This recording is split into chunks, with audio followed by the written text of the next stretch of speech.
السلام علیکم ورحمۃ اللہ وبرکاتہ۔ میرا آج کا موضوع درس چہارم حرکات کے بارے میں ہے کہ حرکات کسے کہتے ہیں اور کتنے حرکات ہوتے ہیں اور ان کے پڑھنے کا طریقہ کیا ہے۔ لیکن درس شروع کرنے سے پہلے ہم دعا پڑھیں گے ہمیشہ کی طرح جو ہم دعا پڑھتے ہوتے ہیں، جس کے پڑھنے سے زبان سے تلفظ اچھا ہوتا ہے، ٹھیک ہوتا ہے۔ یہ دعا اللہ تعالیٰ نے حضرت موسیٰ علیہ السلام کو سکھائی تھی۔ ایک دعا ہے اور ایک آیت ہے۔ بسم اللہ الرحمن الرحیم۔ رب اشرح لی صدری ویسر لی امری واحلل عقدۃ من لسانی یفقہوا قولی۔ رب یسر ولا تعسر وتمم بالخیر وبک نستعین یا فتاح یا فتاح یا فتاح ربی زدنی علما۔ اس کا ترجمہ بھی میں آپ کو بتا دیتی ہوں۔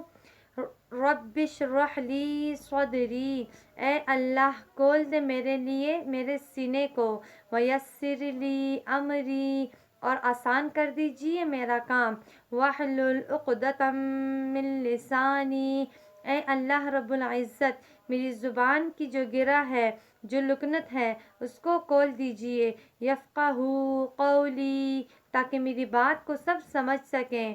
رب یسر، اے اللہ آسان کر دیجئے، ولا تعسر، اور مشکل مت کرے، وتمم بالخیر، اور خاتمہ بالخیر فرما دیجئے، وبک نستعین، اور مدد فرمائیے، یا فتاح، اے کھولنے والے، یا فتاح، اے کھولنے والے، یا فتاح، اے کھولنے والے، ربی زدنی علما، اے میرے رب میرے علم میں اضافہ فرما دیجئے۔ میرا آج کا موضوع درس چہارم حرکات کے بارے میں ہے۔ تو حرکات جمع ہے اور اس کا مفرد حرکت ہے۔ حرکت مفرد ہے، حرکات جمع ہے۔ اب حرکات یعنی حرکت کیا ہے؟ اعضائے صورت یعنی گلا، منہ اور ہونٹوں کے مختلف حصوں کے ذریعے ایک حرف کو دوسرے حرف سے ملایا جا رہا ہو یا ایک حرف کو دوسرے حرف سے الگ کیا جا رہا ہو، اسے حرکت یا حرکات کہتے ہیں۔ اب کل حرکات کتنے ہیں؟ کل حرکات 9 ہیں۔ کل حرکات کتنے ہیں؟ 9۔ پہلا تو زبر زیر پیش، پہلا زبر زیر اور پیش ہے، یہ ہو گئے 3۔ پھر دوسرے نمبر پر 2 زبر 2 زیر 2 پیش ہوں گے، یہ ہو گئے 6۔ پھر تیسرے نمبر پر کڑی زبر کڑی زیر الٹا پیش، یہ ہو گئے 9۔ پھر سے بتا دیتی ہوں، کل حرکات 9 ہیں۔ پہلے نمبر پر 3 ہے زبر زیر پیش، زبر زیر پیش۔ پھر دوسرے نمبر پر 2 زبر 2 زیر 2 پیش، ٹھیک ہے۔ پھر تیسرے نمبر پر جو 3 اور ہے وہ ہوں گے کڑی زبر کڑی زیر الٹا پیش۔ کل حرکات 9 ہوئے۔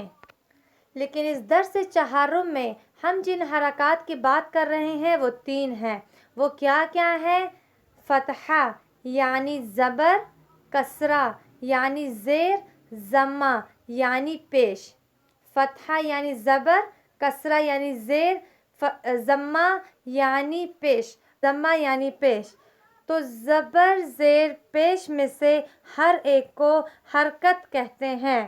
تو اب سب سے پہلے نمبر آتا ہے زبر کا، فتحہ۔ فتحہ فتح سے بنا ہے، اس کا معنی ہے کھولنا۔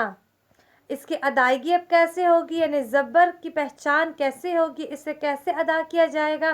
منہ کو سیدھا اوپر کی طرف کھول کر جو آواز نکالی جاتی ہے وہ فتحہ یعنی زبر کی آواز ہوتی ہے، یعنی سیدھا منہ کھول کر زبر ادا کیا جاتا ہے، سیدھا منہ کھول کر زبر ادا کیا جاتا ہے۔ جیسے ہا زبر ہا، با زبر با، تا زبر تا، سا زبر سا۔ اب اس فتحہ یعنی زبر کی پہچان کیا ہوتی ہے؟ زبر حرف کے اوپر ترچی لکیر ہوتی ہے. آپ لوگ دیکھ رہے ہیں یہ ہاں کے اوپر زبر ہے، اس کی پہچان یہ ہے کہ ترچی سی لکیر ہوتی ہے تو یہ زبر ہوا. فتحہ اب یعنی زبر، اس کی کتنی قسمیں ہوتی ہیں؟ اس کی 2 قسمیں ہوتی ہیں. ایک آپ یہ والا دیکھ رہے ہیں، یہ بڑا زبر، ٹھیک ہے، اور دوسرا کڑی زبر. دوسرا کڑی زبر، یہاں پر یہ بڑا زبر. یہ زبر کو جیسے ہا کے اوپر یہ زبر ہے، اس کو ہم لوگ مختصر سا پڑھتے ہیں، کھینچ کر نہیں پڑھتے. جبکہ کڑی زبر کو 2 حرکت یا 1 الف کے برابر کھینچ کر پڑھنا ہوتا ہے. اب اس زبر کو ایسے ادا کیا جائے گا، ہا زبر ہا، اور دوسرا اس طرح کا کڑی زبر کو 2 حرکت یا 1 الف کے برابر کھینچ کر پڑھنا ہوگا، جیسے ہا کڑی زبر ہا. تو یہ ہو گئی فتحہ یعنی زبر کے بارے میں معلومات. اب ہم دوسرے نمبر پر آتے ہیں، کسرہ یعنی زیر. اس کو کیسے ادا کیا جاتا ہے؟ ناتمام بند کر کے یعنی ذرا سا ملا کر جو باریک سی معروف آواز نکالی جاتی ہے اسے کسرے کی یا زیر کی آواز کہتے ہیں.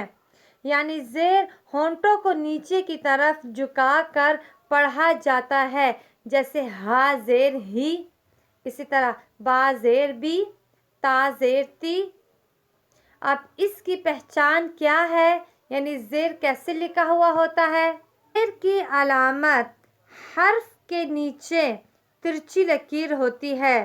زبر حرف کے اوپر ہوتا ہے اور زیر حرف کے نیچے ترچی لکیر ہوتی ہے تو اس کو ہم زیر کہیں گے. اب زیر کتنی قسم کا ہوتا ہے؟ تو اس کے بھی زبر کی طرح 2 قسمیں ہیں. ایک یہ والا زیر یعنی بڑا زیر اور دوسرا کڑی زیر. اب بڑا زیر جب آپ لوگ دیکھ رہے ہیں ہاں کے نیچے یہ والا زیر، اس کو ہم لوگ مختصر سا پڑھتے ہیں، کھینچ کر نہیں پڑھیں گے، جیسے ہاں زیر ہی. اور یہ دوسرے نمبر پر آتا ہے کڑی زیر. کڑی زیر کو 2 حرکات یا 1 الف کے برابر کھینچ کر پڑھا جائے گا، جیسے ہاں کڑی زیر ہی. تو یہ ہو گئی زیر کے بارے میں معلومات. تیسرے نمبر پر آتے ہیں پیش. ضمہ، عربی میں اس کو ضمہ کہتے ہیں.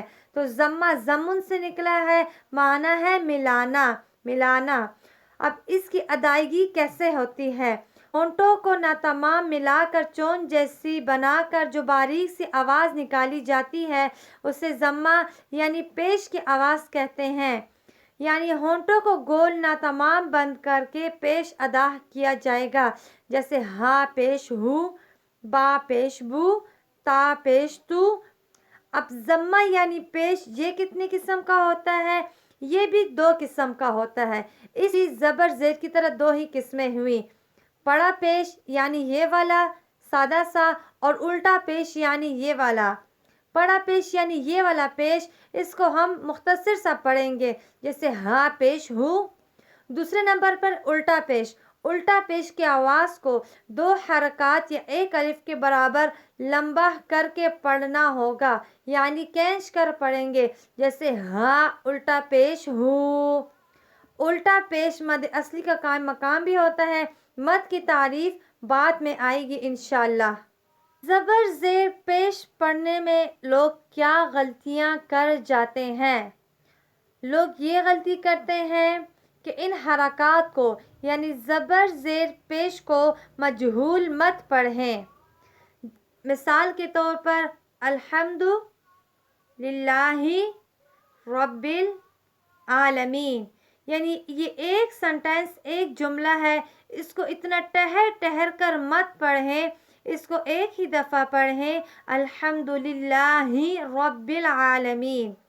دوسرے نمبر پر جو غلطیاں کر جاتے ہیں، حرکات کو مت کھینچیں، یعنی زبر زیر پیش کو کھینچ کر مت پڑھیں، کیونکہ زبر میں الف پیدا ہوتا ہے، زیر میں یا پیدا ہوتی ہے اور پیش میں واو پیدا ہوتی ہے.